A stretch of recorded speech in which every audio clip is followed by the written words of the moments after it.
Everyone, मैं हूं सी अंशु और आज इस क्लास में हम कवर करेंगे क्लास 11th का टॉपिक अकाउंटिंग इक्वेशन। मैं आपको इस क्लास में अकाउंटिंग इक्वेशन का बेसिक कॉन्सेप्ट बताऊंगी, प्लस हम 25 transactions, different types of transactions की प्रैक्टिस करेंगे, जिससे कि आपका जो पूरा चैप्टर है वो कवर हो जाएगा। तो पहले हम शुरू करते हैं, अकाउंटिंग इक्वेशन क्या है। देखिए, अकाउंटिंग इक्वेशन क्या है।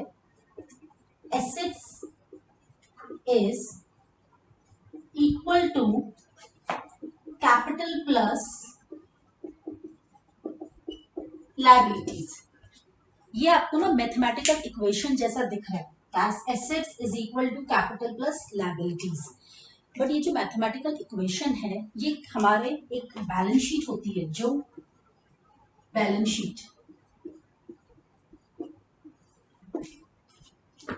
शीट से ली गई है। ये जो बैलेंस शीट है ना, अभी हम आने वाले चैप्टर्स में बहुत डिटेल में पढ़ेंगे कि बैलेंस शीट क्या होती है। तो जब आप ये बैलेंस शीट पढ़ लेंगे ना, तब आपको समझ आ जाएगा कि ये जो मैथमेटिकल इक्वेशन है ये बेसिकली बैलेंस शीट से ही बनाई गई है। इसे हम अकाउंटिंग इक्वेशन भी कहते हैं और बैलेंस शीट अप्रोच भी कहते हैं। तो अभी मैं आपको बैलेंस शीट नहीं बता रही हूँ, बट अभी फिलहाल के लिए आपको इतना पता होना चाहिए कि बिजनेस के जो एसेट्स होते हैं they are always equal to capital plus liabilities। Business के एसेट्स हमेशा इक्वल होंगे कैपिटल प्लस लायबिलिटीज के। क्यों? क्योंकि हर एक बिजनेस ट्रांजेक्शन का ड्यूल कॉन्सेप्ट है।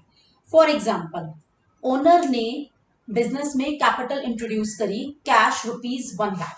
तो आप क्या करोगे? इसका एसेट साइड में कैश क्या है? आपका एसेट है, तो एसेट साइड में कैश में आपका ₹1 लाख आ जाएगा। और कैपिटल इंट्रोड्यूस करी है तो कैपिटल में भी आपका 1 लाख ऐड हो जाएगा। तो आपकी अकाउंटिंग इक्वेशन मैच हो गई, क्योंकि एक साइड एसेट में 1 लाख ऐड हो गया और एक साइड आपका कैपिटल में 1 लाख ऐड हो गया, तो आपकी अकाउंटिंग इक्वेशन मैच्ड है। अच्छा, फॉर एग्जाम्पल अगर हम कोई और एग्जाम्पल लेते हैं, गुड्स परचेज्ड फॉर कैश ₹50,000। आपने गुड्स परचेज करे हैं कैश से ₹50,000। तो गुड्स क्या है? आपका स्टॉक है। स्टॉक क्या है? आपका एसेट है। तो यहाँ पर आपने लिख दिया स्टॉक। स्टॉक आपका एसेट है, तो स्टॉक में आपके ऐड हो गए 50,000। अब 50,000 का स्टॉक लेने के लिए आपने क्या करा है? कैश पे किया है, तो कैश से आपका 50,000 कम हो जाएगा। तो आप क्या करोगे? यहाँ पे -50,000 करोगे। तो क्या आपकी अकाउंटिंग इक्वेशन मैच हुई? हो गई? यस, क्योंकि आपका एसेट में ही +50,000 हुआ और एसेट में ही आपका -50,000 हो गया, तो आपकी अकाउंटिंग इक्वेशन मैच हो गई। इसी तरीके से आप जितनी भी बिजनेस ट्रांजेक्शन्स होती हैं उसका इफेक्ट हमेशा यही होगा कि आपका अकाउंटिंग इक्वेशन मैच होगा। अगर आपका अकाउंटिंग इक्वेशन मैच नहीं हुआ है तो दैट मीन्स आपने कोई मिस्टेक की है, तो आपको उस मिस्टेक को दोबारा से ठीक करना पड़ेगा। अब इसके बहुत सारे केसेस होते हैं। अगर आपका एसेट इंक्रीज हुआ है तो कैपिटल इंक्रीज हो गया, मैच हो गई इक्वेशन। या आपका एसेट में ही सेम अमाउंट से प्लस माइनस हो गया, या आपका एसेट साइड डिक्रीज हुआ तो सेम अमाउंट से आपका कैपिटल प्लस लायबिलिटी डिक्रीज हो गया। या कुछ ट्रांजेक्शन्स ऐसी होती हैं जिनका मोर देन 2 आइटम्स में इफेक्ट आता है। तो जितने भी केसेस हैं हम सारे केसेस कवर करेंगे आगे चल के, अपनी हमारी जो ट्रांजेक्शन्स हम प्रैक्टिस करेंगे। तो इससे पहले आपको कुछ कॉन्सेप्ट पता होने चाहिए। एक तो ये कॉन्सेप्ट है कि this equation will always hold true.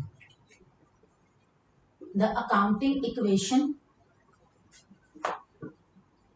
Will always match. अगर आपकी ये हम मैच नहीं हो रही है तो इसका मतलब आपने कोई मिस्टेक की है, आपको वो मिस्टेक ढूंढनी पड़ेगी। दूसरा क्या है, आपका जो कैपिटल होती है उसमें हम कुछ एडजस्टमेंट्स करते हैं। देखिए क्या होता है, बिजनेस में कोई भी इनकम है, बिजनेस की कोई भी इनकम है, वो आपके कैपिटल को इंक्रीज करती है, आपकी कैपिटल को बढ़ाती है, वो आपके कैपिटल में ऐड होगी। ठीक है, कोई भी इनकम जो है बिजनेस की, फॉर एग्जांपल आपकी इनकम जो है वो बिजनेस को कहीं से कमीशन रिसीव हुआ है, बिजनेस की इनकम है, बिजनेस ने एफडी में पैसा डिपॉजिट कर रखा है, वहां से बिजनेस को इंटरेस्ट मिला, तो इंटरेस्ट क्या है? बिजनेस की इनकम है। बिजनेस ने कहीं शेयर्स में इन्वेस्ट कर रखा है, वहां से बिजनेस को डिविडेंड मिला है, वो बिजनेस की इनकम है। जो भी बिजनेस की इनकम है, जो भी बिजनेस की इनकम है, कमीशन है, इंटरेस्ट है, डिविडेंड है, एक्सेट्रा एक्सेट्रा, वो आपका क्या होता है, कैपिटल में ऐड होता है, क्योंकि वो आपकी कैपिटल को बढ़ाता है, वो आपकी कैपिटल में क्या होगा, ऐड होगा। जो भी बिजनेस का प्रॉफिट है, दूसरा क्या है, एक तो इनकम ऐड होती है, जो भी बिजनेस का प्रॉफिट है, दूसरा है आपका प्रॉफिट। प्रॉफिट कैसे हो सकता है बिजनेस को, आपने गुड्स खरीदे, आप गुड्स कभी भी सेम कॉस्ट पे तो बेचोगे नहीं, आप गुड्स हमेशा प्रॉफिट पे बेचोगे, तभी तो आपको फायदा होगा। आपने गुड्स लिए और उसको प्रॉफिट पे बेचा, तो वो जो प्रॉफिट है वो आपका कैपिटल में ऐड हो। सपोज आपने 20,000 के गुड्स खरीदे थे, आपने कस्टमर को 22,000 में बेचे, तो वो जो 2,000 का प्रॉफिट है वो क्या होगा, वो आपकी कैपिटल में ऐड होगा, वो आपकी कैपिटल में ऐड होगा।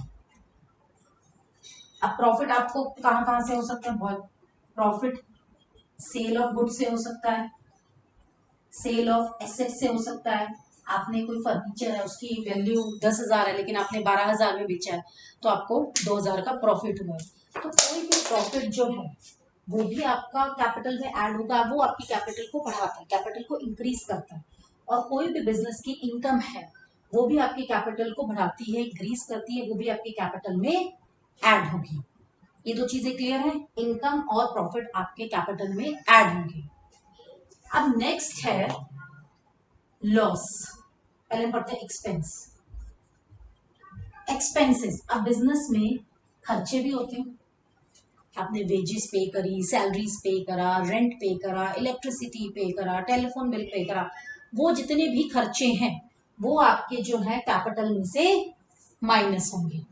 बहुत सारे एग्जांपल्स हैं, आपने सैलरीज पे करी, आपने रेंट पे किया, इलेक्ट्रिसिटी बिल, और जो भी एक्सेट्रा एक्सेट्रा, जितने भी खर्चे हैं। पेटी एक्सपेंसेस, पेटी एक्सपेंसेस क्या है, छोटे मोटे खर्चे जो डेली के होते हैं, वो जितने भी खर्चे हैं वो क्या करते हैं, आपकी कैपिटल को बेसिकली कम करते हैं, वो इसलिए आपकी कैपिटल में से क्या होंगे, वो आपकी कैपिटल में से माइनस होंगे। जितने भी खर्चे हैं वो आपकी कैपिटल में से माइनस होंगे। ये जो आपका अकाउंटिंग इक्वेशन में कैपिटल है, आप यहां से उनको माइनस करोगे। ऐसे ही लॉस, अगर आपको कहीं से भी लॉस हुआ है तो वो भी आपका जो है कैपिटल में से माइनस होगा। लॉस, आपने फर्नीचर या मशीनरी लॉस में सेल करी है, आपने कहीं पर इन्वेस्टमेंट करी थी, शेयर्स में इन्वेस्ट करा था, तो वो आपने इन्वेस्टमेंट सेल करी, तो वो आपने लॉस में सेल करी है। तो जो भी आप एसेट सेल कर रहे हो या कोई भी आप सेल कर रहे हो लॉस में, तो उससे जो लॉस होगा वो आपका कैपिटल में माइनस होगा। ठीक है, तो आपको ये पता होना चाहिए, ये जो कोई भी प्रॉफिट है या इनकम है वो आपकी कैपिटल को बढ़ाती है, उसे आपको कैपिटल में ऐड करना है। और एक्सपेंस है या लॉस है कोई भी बिजनेस का, वो आपकी कैपिटल को कम करता है, वो आपको कैपिटल में यहाँ से लेस करना है। इसके अलावा ड्रॉइंग्स, ड्रॉइंग्स क्या होती हैं, जो ओनर पैसा बिजनेस से निकालता है फॉर पर्सनल यूज, ये भी आपकी कैपिटल को कम करती हैं, तो इसे भी आपको कैपिटल में से माइनस करना होता है। ये भी आपका यहाँ कैपिटल में से माइनस होंगे। तो ये कुछ चीजें हैं जो आपको पता होनी चाहिए before we start the practice of the transactions. Clear है, तो अब हम स्टार्ट करते हैं हमारी ट्रांजेक्शंस। तो चलिए स्टार्ट करते हैं हम अपनी ट्रांजेक्शन। तो पहली ट्रांजेक्शन है हमारी, Mohan commenced business with cash ₹50,000, goods ₹30,000, furniture ₹70,000, cheque ₹1,000। तो हमने पढ़ा था जो ओनर है वो कैपिटल कैश में तो लाता ही है, प्लस वो एसेट्स में भी लेके आ सकता है हैविंग मॉनेटरी वैल्यू। तो इस केस में जो ओनर है वो कैश भी लेके आया है, गुड्स मतलब स्टॉक लेके आया है, फर्नीचर लेके आया है, चेक का मतलब है बैंक में पैसा डिपॉजिट किया है। तो इन सब का टोटल हमारा क्या है, कैपिटल है। तो इन सब का टोटल है हमारा 2,50,000। तो सबसे पहले ये जो चारों का टोटल है ये हमारी कैपिटल है, ये कैपिटल में ऐड हो जाएगा 2,50,000, प्लस एसेट साइड में हम इनको इनके रिस्पेक्टिव एसेट्स में ऐड करेंगे। तो कैश में हम ऐड करेंगे 50,000, स्टॉक में हम ऐड करेंगे 30,000, फर्नीचर में हम ऐड करेंगे 70,000। चेक मतलब बैंक में पैसा आया है तो बैंक के नीचे लिखेंगे 1,000। तो कैश, स्टॉक, बैंक और फर्नीचर हमारे 4 एसेट ऐड हो गए। और कैपिटल साइड में हमने कैपिटल में 2,50,000 ऐड कर लिया, तो हमारी अकाउंटिंग इक्वेशन मैच है। एसेट्स आ गए 2,50,000 के और कैपिटल आ गई हमारे पास 2,50,000 की। Clear? Mohan commenced business with this and this. Now अब हम चलते हैं हमारी सेकंड ट्रांजैक्शन। सेकंड ट्रांजैक्शन है purchase goods for cash ₹10,000 and from Ravi ₹20,000। Business ने गुड्स परचेज किए हैं, कितने के? कैश में 10,000 के और रवि से 20,000 के। अब इसका क्या मतलब है? फ्रॉम रवि 20,000 मतलब अभी हमने पेमेंट नहीं करी है कैश में, हम रवि को फ्यूचर में पेमेंट करेंगे, तो दैट मीन्स एक लायबिलिटी क्रिएट हो गई है जिसमें हम फ्यूचर में रवि को पेमेंट करेंगे। तो रवि क्या है? हमारा क्रेडिटर है जिससे हमने माल खरीदा है और उसको हम फ्यूचर में पेमेंट करेंगे। क्लियर है? तो इसका अकाउंटिंग इक्वेशन में क्या होगा? देखो, हमने सबसे पहले स्टॉक खरीदा है। स्टॉक हमने टोटल लिया है 10,000 प्लस 20,000, हमने 30,000 का स्टॉक लिया है। तो 30,000 जो है हमारा स्टॉक में ऐड हो जाएगा। ठीक है, ये जो 30,000 है ये हमारा स्टॉक में ऐड हो जाएगा। और हमने 10,000 कैश में पेमेंट की है, तो ये जो 10,000 है ये कैश में से माइनस हो जाएगा। और 20,000 की हमने लायबिलिटी क्रिएट की है in the form of creditor Ravi, तो वो लायबिलिटी साइड में हम एक नया कॉलम बनाएंगे रवि के नाम से और 20,000 वहां पे ऐड हो जाएगा। तो हमने स्टॉक में ऐड करा, स्टॉक हमारे बिजनेस में आया 30,000 का, स्टॉक में ऐड किया। कैश हमारे बिजनेस से चला गया 10,000 का क्योंकि हमने 10,000 की पेमेंट करी और 20,000 की लायबिलिटी क्रिएट हो गई जिसको हम फ्यूचर में पैसा पे करेंगे। तो यहाँ पर आया 30,000, कैश माइनस हुआ 10,000, तो नेट इफेक्ट कितना आया हमारा 20,000 का। और वहां पर 20,000 की लायबिलिटी क्रिएट हो गई in the form of creditor Ravi. तो हमारी अकाउंटिंग इक्वेशन मैच है, 20,000 यहाँ पर है एंड 20,000 यहाँ पर। क्लियर है? अब हम चलते हैं हमारी next transaction. 1/3 of above goods sold at a profit of 10%, half of the payment received in cash। देखो बच्चों, मैंने जो भी ट्रांजेक्शन्स यहाँ पे कवर करी है, मैंने थोड़ा सा इजी भी कवर करी है प्लस मैंने इजी डिफिकल्ट भी कवर करी है ताकि आपको पूरा चैप्टर अच्छे से रिवाइज हो जाए। ठीक है, तो इसमें क्या है? 1/3 of above goods. Above goods का क्या मतलब है? Total goods. हमारे टोटल गुड्स कितने हैं? 30,000 के गुड्स ओनर लेके आया था प्लस 30,000 के गुड्स हमने सेकंड ट्रांजैक्शन में परचेज की। और आपको क्या करना होता है? आपको हर ट्रांजैक्शन के बाद ऐसे टोटल भी करना होता है दोनों साइड्स का। तो देखिए यहाँ पे मैंने टोटल कर रखा है। सेकंड ट्रांजैक्शन के बाद हमारा स्टॉक का टोटल कितना है? 60,000, क्योंकि 30,000 ओनर ने इंट्रोड्यूस करी थी इन द फॉर्म ऑफ कैपिटल और 30,000 हमने सेकंड ट्रांजैक्शन में परचेज किया, 10,000 कैश में और 20,000 रवि से इन द फॉर्म ऑफ क्रेडिट। तो हमारे पास जो स्टॉक है टोटल है 60,000 का। अब इस 60,000 का जो 1/3 पोर्शन है वो हमने सेल कर दिया। हमने कितने का स्टॉक सेल किया? हमने जो है 60,000 का स्टॉक है हमारे पास, इसका 1/3 हमने सेल कर दिया। दैट मीन्स हमने 20,000 का स्टॉक सेल कर दिया। 20,000 का स्टॉक हमारा चला गया एट अ प्रॉफिट ऑफ 10%। तो दैट मीन्स 20,000 का 10% कितना हुआ? 2,000। ये हमारा प्रॉफिट है। गुड्स आप सेल करोगे, आप हमेशा प्रॉफिट में सेल करोगे। ठीक है, तो 20,000 की गुड्स आपने 22,000 में सेल कर, तो आपको पैसा कितना मिल रहा है? 22,000। देखिए इसमें क्या लिखा है? Half of the payment received in cash. आपको सिर्फ आधी पेमेंट कैश में मिली है, तो 22,000 का आधा कितना हुआ? 11,000। ये तो आपको मिल गया कैश में। अब बाकी का 11,000 है वो आपको फ्यूचर में मिलेगा। फ्यूचर में मिलेगा मतलब एसेट है, asset in the form of debtor. जब भी आपको गुड्स की सेल के अगेंस्ट पैसा फ्यूचर में मिल रहा है तो वो आपका क्या है? डेटर है। तो ये जो 11,000 है ये आपका एसेट है, ये आपका डेटर है जिसको आपने गुड्स बेचे हैं और वो आपको फ्यूचर में पैसा देंगे। तो देखो अब इसका ट्रीटमेंट कैसे होगा?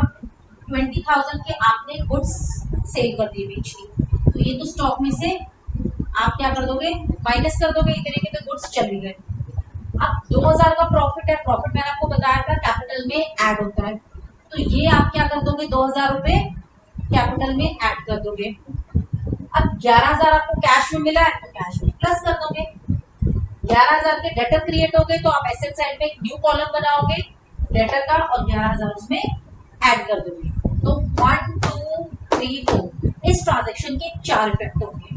तो देखिए नंबर 1 इफेक्ट क्या है, आप 20,000 रुपए स्टॉक में ऐड करोगे, हमने ऐड कर 2,000 रुपए कैपिटल में ऐड करोगे जो प्रॉफिट है, जो प्रॉफिट हुआ तो 2,000 रुपए का ये कैपिटल में ऐड हो जाएगा, नंबर 2 इफेक्ट। नंबर 3 इफेक्ट जो 11,000 रुपए कैश मिला है वो कैश में ऐड हो जाएगा। नंबर 4 11,000 का आप डेटर क्रिएट करोगे जो हमने किया है। अब देखिए जरा मैच हो रही है हमारी इक्वेशन, 11,000 प्लस 11,000 22,000 माइनस 20,000 2,000, यहाँ पे कितने का इफेक्ट आया 2,000 का, और वहां पे कितने का इफेक्ट आया 2,000 का। तो हमारी अकाउंटिंग इक्वेशन मैच हो गई। आप जब भी अकाउंटिंग इक्वेशन का क्वेश्चन सॉल्व करेंगे आप हर ट्रांजैक्शन में मैच करेंगे कि आपकी दोनों साइड्स मैच हो रही हैं या नहीं हो रही। उसके बाद आपको दोनों साइड्स का टोटल भी लिखना होता है, बट मैं आगे के ट्रांजैक्शंस में दोनों साइड्स का टोटल नहीं लिखूंगी, बट आपको एग्जाम्स में लिखना है। यहाँ तक क्लियर है। अब हम चलेंगे हमारी फोर्थ ट्रांजैक्शन। फोर्थ ट्रांजैक्शन हमारी है, देखिए goods sold to Rahul costing ₹10,000 for ₹20,000। हमने 10,000 के गुड्स 20,000 में सेल कर दिए, तो मतलब 10,000 के प्रॉफिट पर हमने बेचे गुड्स। कैश रिसीव ₹15,000, कैश कितना मिलना था 20,000 का, लेकिन फिर मिला कितना है कैश 15,000 का। ये अभी तक हमारी जो ट्रांजेक्शन है ये सेकंड थर्ड ट्रांजेक्शन जितनी सेम है, अभी तक ट्रांजेक्शन थर्ड ट्रांजेक्शन और फोर्थ ट्रांजेक्शन सेम है, बट आगे हम पढ़ते हैं। And accepted a bill of exchange for the balance after payable after 3 months। बाकी जो 5,000 रुपए है उसके लिए हमने एक्सेप्ट किया है बिल ऑफ एक्सचेंज। अब ये क्या है, देखिए अगर 5,000 रुपए जो है वो पे होने, वो जो है राहुल को पे कर, तो राहुल ने क्या करा, राहुल ने हमें बिल दे दिया, उसमें लिखा है कि राहुल को 5,000 रुपए 3 महीने बाद पे कर देंगे। अगर सपोज बिजनेस को पैसों की जरूरत पड़ती है तो बिजनेस जो है वो बैंक के पास जाएगा और वो कहेगा कि देखो मुझे राहुल से जो है 3 महीने बाद 5,000 रुपए मिलने हैं, बट मुझे आज पैसों की जरूरत है, तो बैंक को कहेगा कि आप मुझे पैसा आज दे दो, जब 3 महीने बाद मुझे राहुल से पैसा मिलेगा तो मैं आपको बैंक को लोन वापस कर दूंगा। तो बीआर बेसिकली इसीलिए इशू किया जाता है ताकि जो बिजनेस है वो पैसा आज की डेट में बैंक से दे सकता है। तो यही डिफरेंस होता है डेटर और बीआर। उनका ये कॉन्सेप्ट मैंने आपको बता दिया है वैसे, लेकिन accounting equation point of view से इन दोनों का ट्रीटमेंट सेम होता है। ओनली डिफरेंस इज इस थर्ड वाली जो ट्रांजैक्शन थी उसमें आपने 11,000 के डेटर क्रिएट करे थे। अब जो फोर्थ ट्रांजैक्शन हम पढ़ रहे हैं इसमें हम 5,000 का बिल रिसीवेबल, जिसको मैंने B/R लिखा हुआ है, हम बिल्स रिसीवेबल का एक कॉलम क्रिएट करेंगे। बाकी पूरा ट्रीटमेंट बिल्कुल सेम है। ठीक है, मैं आपको फिर से क्लियर करती हूँ। हमने 10,000 का स्टॉक सेल किया, तो इसमें ये तो हमारा क्या होगा, स्टॉक में से माइनस हो जाएगा। प्रॉफिट कितना हुआ हमारा 10,000 का, क्योंकि हमने 10,000 के गुड्स कितने में सेल करे हैं 20,000 में, तो ये जो प्रॉफिट है वो हमारा कैपिटल में ऐड हो जाएगा, सेम जैसे मैंने अभी आपको पहले बताया। अब 20,000 के अगेंस्ट आपको 15,000 तो कैश में मिल गया और 5,000 जो है वो आपको फ्यूचर में मिलेगा। द ओनली डिफरेंस इज ये डेटर क्रिएट ना करने की बजाय हम इसको बीआर क्रिएट करेंगे, बिल्स रिसीवेबल। तो इसके भी 1 2 3 4 4 इफेक्ट होंगे। देखते हैं 4 इफेक्ट क्या है। ठीक है, हमने 10,000 का स्टॉक में से माइनस करेंगे, ये है हमारा नंबर 1 इफेक्ट। ठीक है, उसके बाद में प्रॉफिट हुआ 10,000 का, ये है हमारा नंबर 2 इफेक्ट। 15,000 का हमारे पास कैश आया, ये है हमारा नंबर 3 इफेक्ट। और 5,000 का हमने बीआर क्रिएट करा वो है नंबर 4। इंस्टेड ऑफ डेटर हमें बीआर मिला है तो हमने बिल्स रिसीवेबल का एक कॉलम बना के बीआर ऐड कर दिया। ये ट्रांजैक्शन क्लियर है। थर्ड और फोर्थ ट्रांजैक्शन के बीच का डिफरेंस है डेटर और बीआर का था। Otherwise accounting equation point of view से बिल्कुल सेम है। 15,000 माइनस 10,000 5,000 5,000 प्लस 5,000 10,000 और इस साइड भी हमारा 10,000 है तो हमारी अकाउंटिंग इक्वेशन मैच्ड है। ठीक है, अब हम चलते हैं हमारी फिफ्थ ट्रांजैक्शन। फिफ्थ ट्रांजैक्शन है goods return to Ravi costing ₹5,000। हमने गुड्स मतलब गुड्स स्टॉक, हमने स्टॉक जो है वापस किया है 5,000 का। किसको? रवि को। देखिए हमने सेकंड ट्रांजैक्शन में रवि से 20,000 का गुड्स खरीदे थे, उसमें से हमने 5,000 के उसको वापस कर दिए। तो उसका क्या ट्रीटमेंट होगा? एक तो आपने गुड्स वापस करे, स्टॉक में से माइनस हो जाएगा। दूसरा, आपको रवि को जो 20,000 पे करने थे, अब उसमें से आप 5,000 कम कर दोगे, अब आपको रवि को 15,000 पे करने हैं। क्लियर है? क्योंकि आपने 5,000 की गुड्स वापस कर दिए हैं। तो आपका यहाँ पर स्टॉक में से 5,000 माइनस होगा और वहां पर रवि लायबिलिटी जो आपने क्रिएट करेंगे इन द फॉर्म ऑफ क्रेडिटर, वो 5,000 रवि के में से माइनस होगा। तो यहाँ से एक आपका एसेट तो कम हो गया in the form of stock और वहां से लायबिलिटी कम हो गई in the form of creditor Ravi. तो हमारी अकाउंटिंग इक्वेशन मैच्ड है। क्लियर? ये हमारा ट्रांजेक्शन नंबर 5। अब चलते हैं transaction number 6। Cash withdrawn ₹10,000 and goods ₹5,000 for personal use।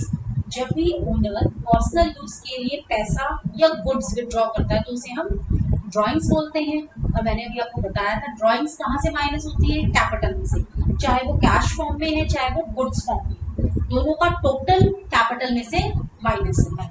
तो इसमें 10,000 कैश प्लस 5,000 गुड्स, टोटल 15,000 जो है हम सबसे पहले कैपिटल में से माइनस करेंगे। ये हमारा कैपिटल में से माइनस हो गया।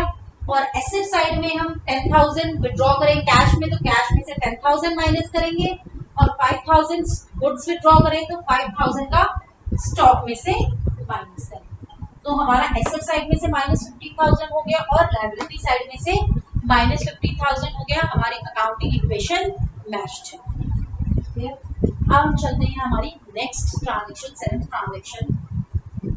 Purchase machinery from Rajesh for ₹5 lakh by taking loan from the bank। हमने मशीनरी खरीदी, एक एसेट आ गया 5 लाख रुपए का, लेकिन हमने उसके लिए लोन लिया तो साइड बाय साइड हमारी लायबिलिटी क्रिएट हो गई in the form of loan 5 lakh. तो एसेट में ऐड हो गया 5 लाख मशीनरी और यहाँ लायबिलिटी में ऐड हो गया in the form of loan 5 lakh. तो हमारी अकाउंटिंग इक्वेशन मैच्ड हो गई। यहाँ पर हमने मशीनरी का एक कॉलम क्रिएट करेंगे हेड, ये है हमारी 7th नंबर की ट्रांजैक्शन। मशीनरी में ऐड करेंगे, एक नया कॉलम बनाएंगे मशीनरी का, 5 लाख ऐड करेंगे और लोन का वहां पे एक कॉलम क्रिएट करेंगे लायबिलिटी साइड में लोन और वहां पर भी हम लिखेंगे 5 लाख की लायबिलिटी। Accounting equation matched. अब चलते हैं नेक्स्ट ट्रांजैक्शन। नेक्स्ट ट्रांजैक्शन है paid interest on loan ₹5,000 and installment ₹10,000। ठीक है, जब भी हम कोई लोन लेते हैं तो उसके दो कंपोनेंट होते हैं, एक होता है इंटरेस्ट और एक होता है इंस्टॉलमेंट। इंटरेस्ट जो होता है, बैंक जब भी आपको पैसा देगा वो इंटरेस्ट चार्ज करेगा। तो जो बिजनेस इंटरेस्ट पे करता है उसके लिए एक्सपेंस है, खर्चा। तो जो इंटरेस्ट का पोर्शन होगा वो कैपिटल में से माइनस होगा क्योंकि वो बिजनेस के लिए एक्सपेंस है। और जो इंस्टॉलमेंट का पोर्शन होता है वो आपके लोन अमाउंट में से कम होता है। क्लियर है? तो जो 5,000 इंटरेस्ट पे हुआ है वो क्या होगा हमारा, वो हमारा कैपिटल में से माइनस होगा 5,000 जो हमारा इंटरेस्ट का पोर्शन है। और जो 10,000 का पोर्शन है वो हमारा जो लोन था 5 लाख उसमें से कम होगा। दोनों ही चीजों की पेमेंट हमने कैश में की है तो कैश में से हमारा टोटल 5 + 10 टोटल 15,000 हमारा कैश में से माइनस होगा। तो यहाँ से भी माइनस 15,000 है, यहाँ से भी माइनस 15,000 है। हमारी अकाउंटिंग इक्वेशन मैच्ड है। अब हम चलते हैं हमारी next transaction 9। Bought furniture for personal use 10,000। देखिए इसमें जो कीवर्ड है ना, ये देखिए पर्सनल यूज। अगर ये लिखा होता है इस क्वेश्चन में suppose bought furniture for cash ₹10,000, तो हम क्या करते हैं, बिजनेस के लिए एक एसेट है, यहाँ पर फर्नीचर आया एसेट साइड में और कैश में पेमेंट की गई, कैश से माइनस कर देंगे। तो हम क्या करते हैं, हम यहाँ पर फर्नीचर में ऐड करते हैं और कैश में से माइनस करते हैं। बट हम ऐसा नहीं करेंगे क्योंकि ये ओनर ने पर्सनल यूज के लिए क्या करा, ओनर ने 10,000 बिजनेस में से विड्रॉ करा और घर के लिए उसने अपना फर्नीचर खरीदा। तो ये बिजनेस के लिए एसेट नहीं है। बिजनेस के लिए क्या है, ड्रॉइंग्स है। ड्रॉइंग्स क्या करोगे आप, कैपिटल में से माइनस करोगे। आप कैपिटल में से 10,000 माइनस करोगे और उसने क्या करा, कैश निकाला बिजनेस से और फर्नीचर खरीदा। तो बिजनेस में क्या ट्रीटमेंट होगा, बिजनेस में कैश माइनस होगा क्योंकि ओनर ने पर्सनल यूज के लिए अपने घर का फर्नीचर खरीदने के लिए कैश निकाला बिजनेस से। बिजनेस के कैश में से माइनस होगा 10,000 और कैपिटल में से माइनस होगा 10,000 क्योंकि ये ड्रॉइंग्स है। क्लियर है। अब लास्ट ट्रांजेक्शन जो है हमारी वो है Rahul paid the bill on due date. Rahul paid the bill on due date. अब राहुल से हमने क्या करा था, हमने राहुल को सामान सेल किया था, हमने गुड्स सेल किए थे राहुल को, जिसमें से 20,000 के गुड्स सेल करे थे, 15,000 राहुल ने पे कर दिया था और 5,000 का हमने बिल लिया था, बिल्स रिसीवेबल, जो कि हमारा एसेट साइड में बीआर है 5,000 का यहाँ पर। अब राहुल ने क्या किया है, ये बिल की पेमेंट 3 महीने बाद पे कर दी, तो पेमेंट उसने हमें कैश में कर दी, तो हमारे पास क्या होगा, 5,000 का कैश आ गया और ये बिल्स रिसीवेबल अमाउंट, ये हमारा एसेट जो है कन्वर्ट होके कैश बन गया। तो बीआर में से हम माइनस कर देंगे क्योंकि अब ये जो बीआर है ये कैश में कन्वर्ट हो गया, जो बिल उसने हमें दिया था वो जो एसेट था वो कैश में कन्वर्ट हो गया। तो बीआर में से माइनस हो जाएगा 5,000 और हमारे कैश में ऐड हो जाएगा 5,000। तो अकाउंटिंग इक्वेशन में एसेट में प्लस और एसेट में ही माइनस, प्लस माइनस हमारा 0। तो ये थी हमारी 10 ट्रांजेक्शन्स। मैंने एक और वीडियो बनाया है जिसका मैंने लिंक आपको प्लेलिस्ट में शेयर किया है, उसमें हमने 15 ट्रांजेक्शन्स और डिस्कस करी है। अगर आप ये 10 + 50 ये 25 ट्रांजेक्शन्स की प्रैक्टिस कर लेते हैं तो एक तरीके से जो आपका चैप्टर है अकाउंटिंग इक्वेशन ये पूरा रिवाइज हो जाए। आपको कोई भी डाउट्स हो तो आप कमेंट सेक्शन में मुझे जरूर बताएं। Thank you.